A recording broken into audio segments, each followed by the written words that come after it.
Mog's Christmas Calamity by Judith Kerr. One night, Debbie said, "Do you know, Mog, when you wake up in the morning, it will be Christmas, and there will be presents and lovely things to eat, and you will have an extra big egg for your breakfast." Mog dreamt about the big egg. It was very big, and it was up in the sky.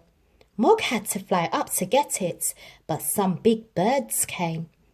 They wanted to eat the big egg, and one of them wanted to eat Mog.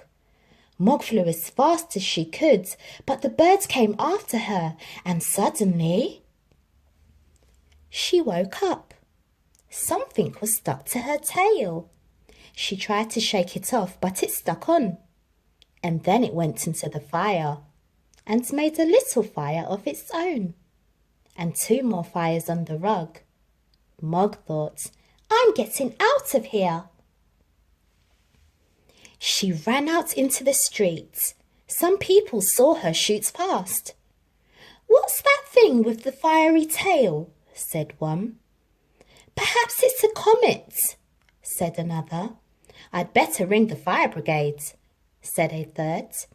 Suddenly, Mog heard a horrible noise.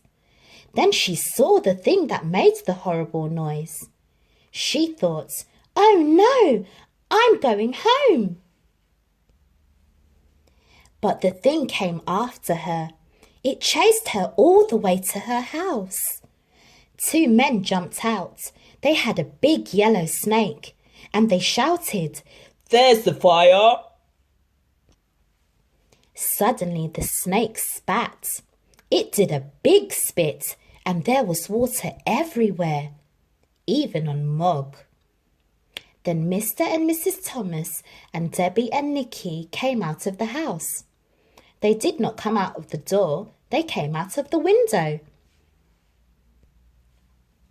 They said, thank you for saving our house."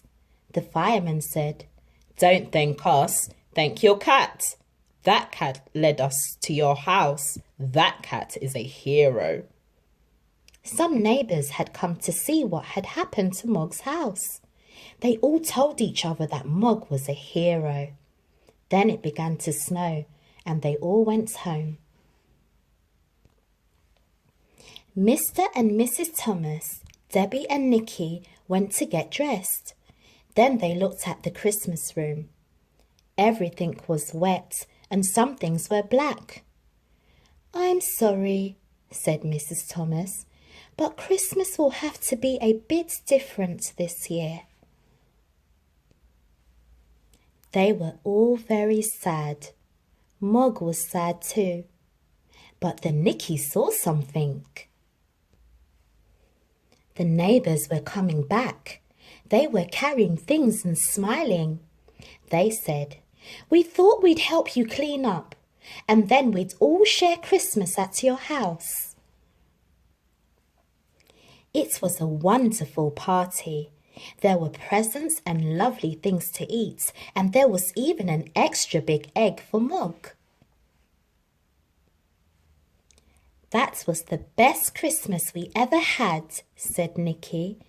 "Can we do exactly the same next year?" "Well," said Mr. Thomas, "perhaps not exactly." The end.